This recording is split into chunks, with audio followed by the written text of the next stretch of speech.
කොහොමද ඔයාලට මේ දකින්න තියෙන්නේ මගේ මිරිස් වගාව.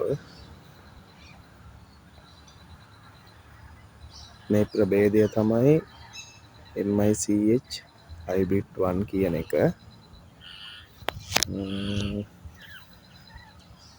දැන් මේවා සිටුවලා සාමාන්‍යයෙන් දවස් 40කට ආසන්නයි. කවානෙත් මාසයක් වගේ තිබිලා දැන් මේක පොළොවේ ඉඳලා දවස් 40කට ආසන්න කාලයක් තව දවස් 20කින් පමණ අපිට අස්වැන්නත් ලබා ගන්න පුළුවන්.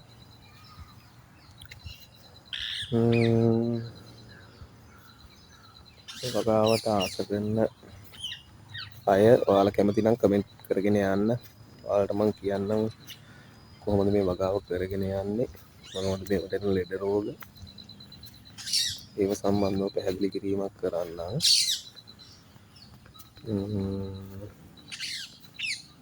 මේ ඉතින් ලස්සනට තියෙනවා, ඔයාලට බලන්න පුළුවන් දැන් පැහැදිලි තියෙන විදිය.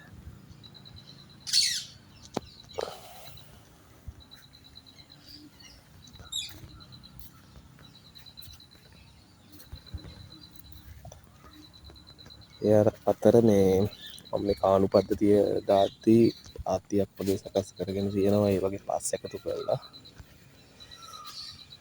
ඒ වගේ මං වැටකුළු වගාවක් පටන් අරගෙන තියෙන්නේ.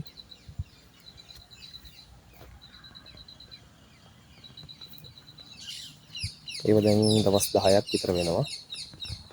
මේ විදිහට පාත්ති 4ක් තියෙනවා.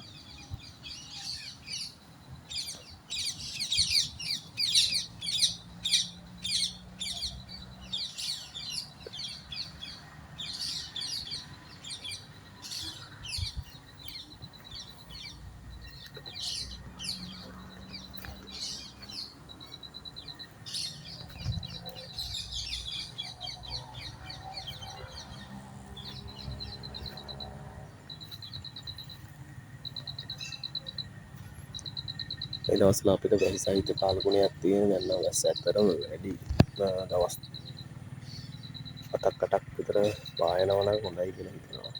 ඒ අතරමැද දාස් පෙතිය මල් වගා කරලා තියෙනවා. එහෙම වගා කරලා තියෙන්නේ මේකට මේ කෘමිහානි ගොඩක් එනවා මේ මිරිස් වගාවට. ගොඩක් දුරට මයිටයක් කළ මැක්කා, කුඩිත්තා, සුදු මැස්සා,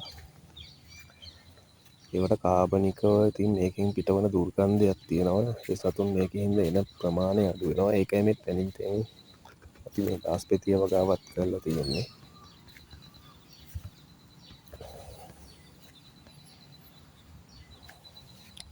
මම පළවෙනිට මේ වීඩියෝ එකක් දාන්නේ, ඔයාලත් කමෙන්ට් කරගෙන යන්නකෝ. ඔයාලට මිරිස් වගාව ගැන දැනගන්න දෙයක් තියෙනවා නම්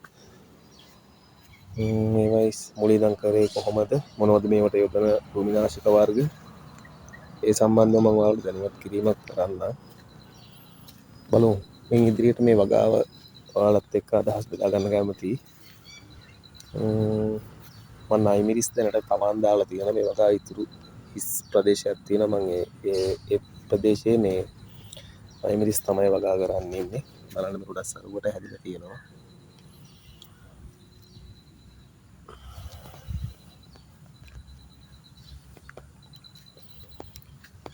හොඳයි එහෙනම් මේ වගාව පිළිබඳ නැත්නම් ඔයාලා දැනගන්න අවශ්‍ය වගාවක් පිළිබඳ ඔයාලා කමෙන්ට් කරගෙන යන්නකෝ. මම ඔයාලත් එක්ක ඉදිරියට මේ වගාවේ සම්පූර්ණ විස්තරයක් බෙදා ගන්න කැමතියි. හරි එහෙනම් අපි නැවත වීඩියෝ එකකින් හමු වෙමු.